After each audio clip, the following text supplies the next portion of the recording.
Assalamualaikum warahmatullahi wabarakatuh. Perkenalkan, nama saya Fazila Susadia, NIM C241730. Di sini saya akan mempresentasikan mengenai hasil analisis logam berat, timbal, dan tembaga pada kijing Taiwan di perairan situ LSI dan situ Gede. Kijing Taiwan merupakan sumber daya hayati yang berperan penting dalam habitat perairan, yaitu kemampuannya untuk mengurangi materi perairan berupa sedimen, bahan organik, bakteri, serta fitoplankton, karena sifat yang dimilikinya yaitu filter feeders. Filter feeders merupakan kemampuan yang dimiliki oleh organisme untuk menyerap semua material yang terdapat di suatu perairan. Dalam proses penyerapannya, material pada perairan terjadi pula proses penyaringan makanan yang dapat memberikan hubungan yang integral antara habitat bentik dan pelagis, sehingga dapat menjaga keseimbangan substrat perairan. Selain sebagai penyeimbang lingkungan perairan, kijing Taiwan merupakan makanan bagi hewan terestrial, yaitu burung, berang-berang, elang, dan biota akuatik, yaitu ikan.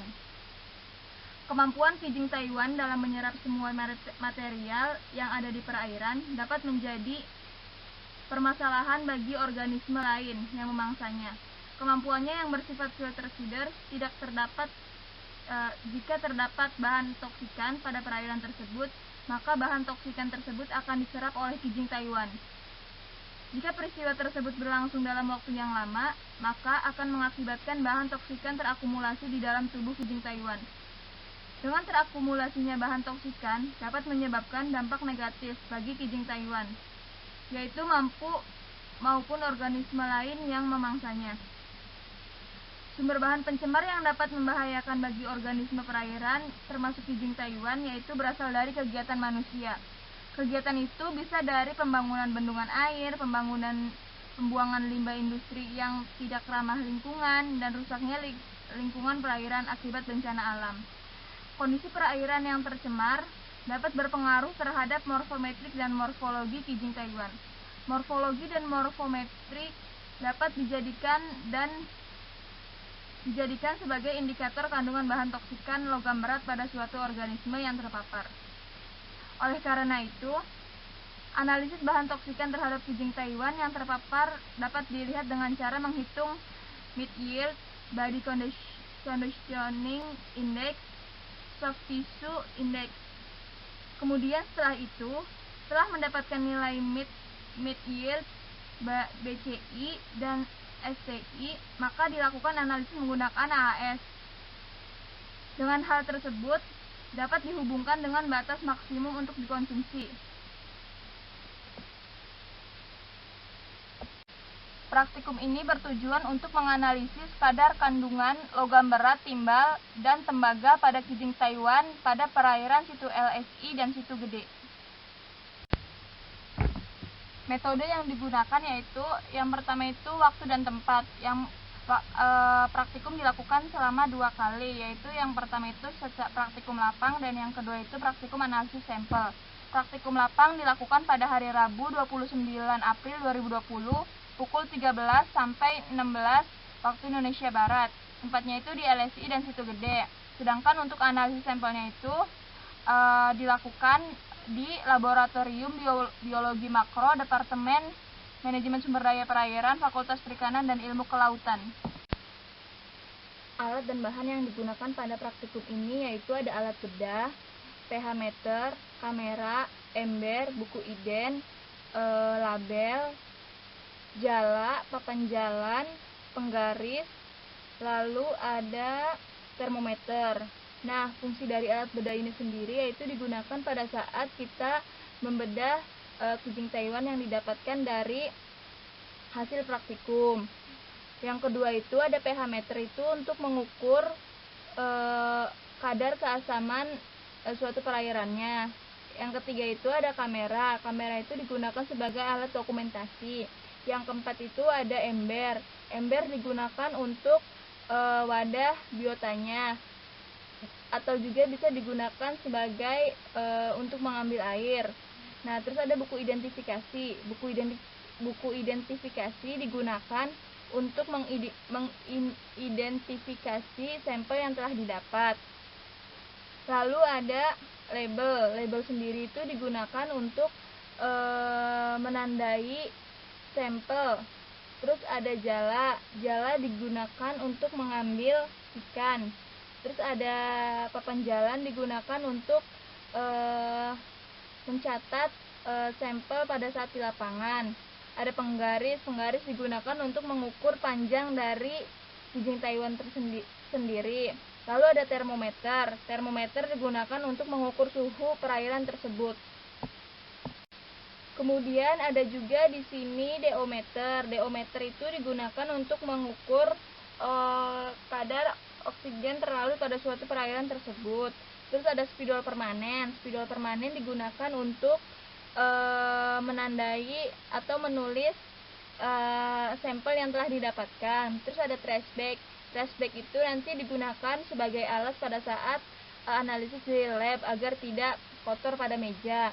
Terus ada life jacket. Life jacket itu digunakan pada saat kita mengambil sampel di situ gede atau situ LSI. Tujuannya agar kita aman dan jika terjadi kondisi yang tidak diinginkan, itu kita bisa aman.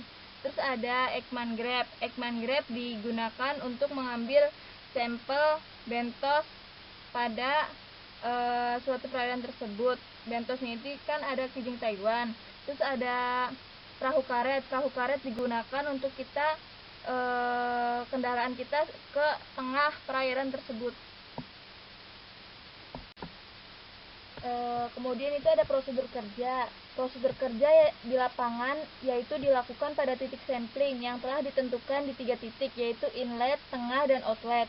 Kemudian di setiap titik dilakukan sampling, diantaranya adalah pengambilan sampel sedimen yang diambil menggunakan Ekman Grab. Dilakukan pengukuran kualitas air seperti suhu, pH, DO, kemudian dilakukan pengambilan sampel ikan dengan menggunakan jala. Itu yang prosedur kerja di lapangannya. Sedangkan untuk prosedur kerja analisisnya itu yang di laboratorium dilakukan analisis pada kijing dan pada ikan. Kijing dipisahkan serta dibersihkan dari sedimen, kemudian dibedah dan diambil dagingnya. Selanjutnya, daging kijing disimpan untuk dilakukan analisis kelanjutannya, kandungan logam berat. Kemudian pada biota ikan diukur panjang dan bobot ikan. Kemudian ikan diidentifikasi jenisnya. Setelah itu ikan difilet untuk diambil dagingnya.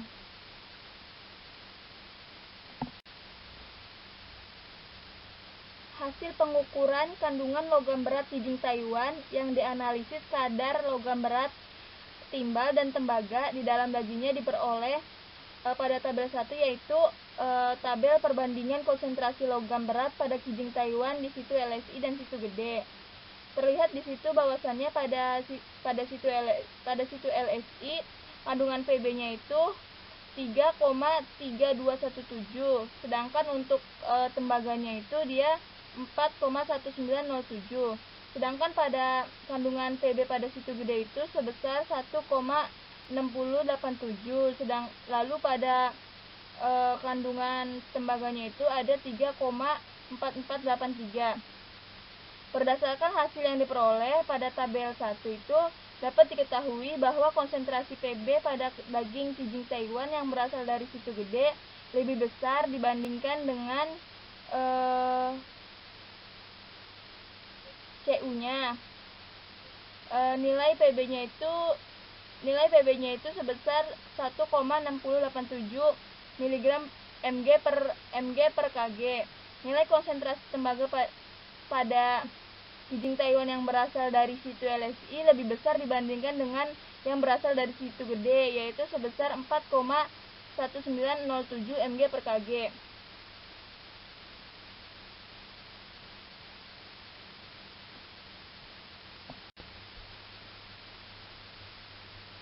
Yang kedua itu ada hasil nilai logam berat pada daging kijing Taiwan dapat ditentukan dengan menggunakan nilai meat yield, body conditioning index, dan juga soft tissue index.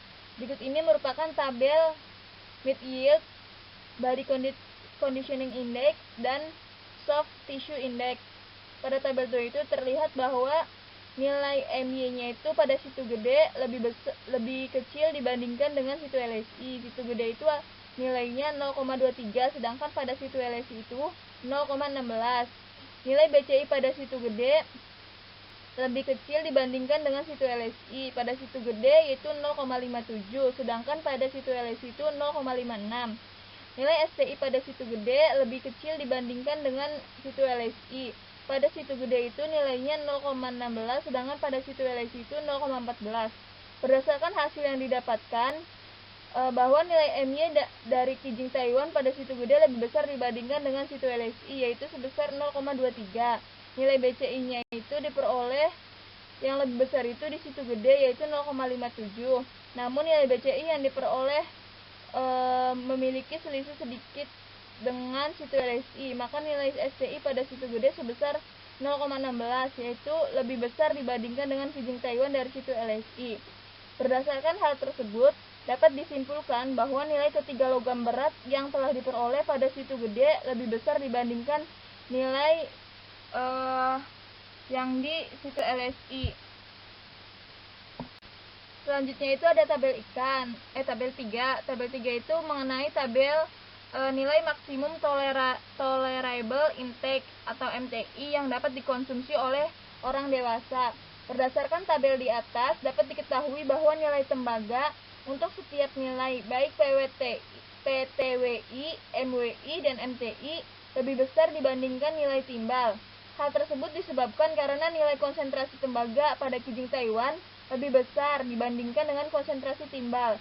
Nilai maksimum konsumsi logam berat timbal pada Kijing Taiwan yang dapat ditoleransi oleh orang dewasa yang memiliki berat badan rata-rata 50 kg, yaitu sebesar 0,77 kg dan 50,7496 kg untuk tembaga. Nilai konsumsi maksimum mingguan logam berat timbal pada Kijing Taiwan yang diperuntukkan orang dewasa yaitu sebesar 1,25 kg dan 175 kg untuk tembaga. Nilai perhitungan PTWI pada logam berat timbal dan tembaga yaitu sebesar 0,025 kg dan 3,5 kg.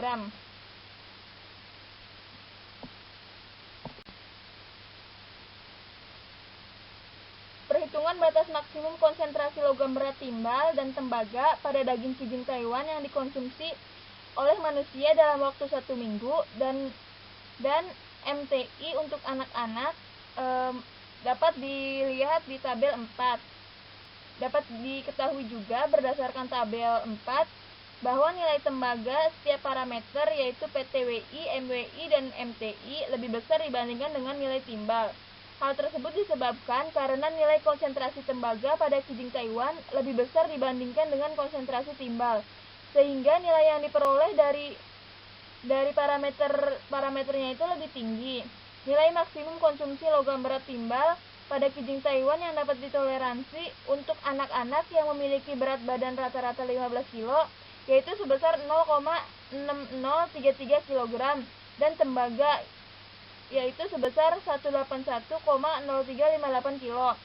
Nilai maksimum konsumsi mingguan logam berat timbal pada Kijing Taiwan untuk anak-anak sebesar 0,375, sedangkan 52,5 untuk tembaga.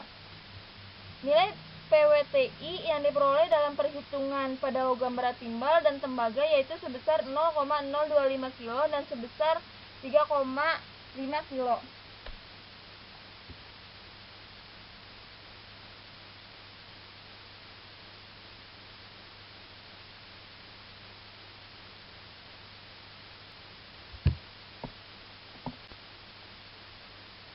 Perbedaan kandungan antara PB dan CU yaitu CU itu cenderung lebih mudah mengendap pada sedimen dibandingkan dengan PB.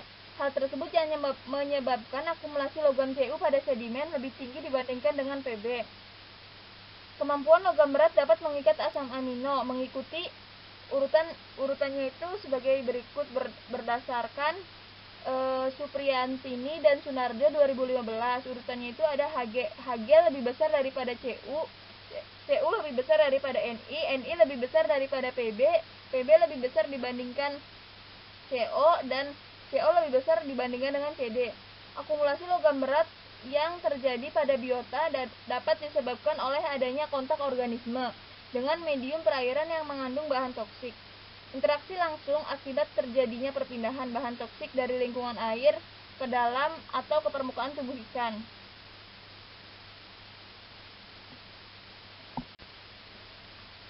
Oleh karena itu, dapat kita simpulkan bahwasannya hasil yang diperoleh dapat diketahui bahwa nilai tembaga CU untuk setiap nilai baik PTWI, MWI, dan MTI lebih besar dibandingkan nilai timbal. Nilai maksimum konsumsi logam berat timbal pada kijing Taiwan yang ditoleransi oleh orang dewasa itu memiliki berat badan rata-rata 50 kg, yaitu sebesar 0,77 kg dan 50,7496 kg untuk tembaga. Batas maksimum konsentrasi logam berat timbal dan tembaga pada daging kijing Taiwan yang dikonsumsi oleh manusia dalam waktu 1 minggu, dan MTI untuk anak-anak 15 kg berat badannya. Jadi orang dewasa itu lebih tahan dan lebih tahan terhadap paparan logam berat yang jika orang dewasa itu mengonsumsi makanan yang mengandung logam berat. Jadi anak kecil itu lebih rentan dibandingkan dengan orang dewasa. Sekian yang bisa dapat saya sampaikan, kurang dan lebihnya mohon maaf. Wabillahi taufiq wal hidayah. Wassalamualaikum warahmatullahi wabarakatuh.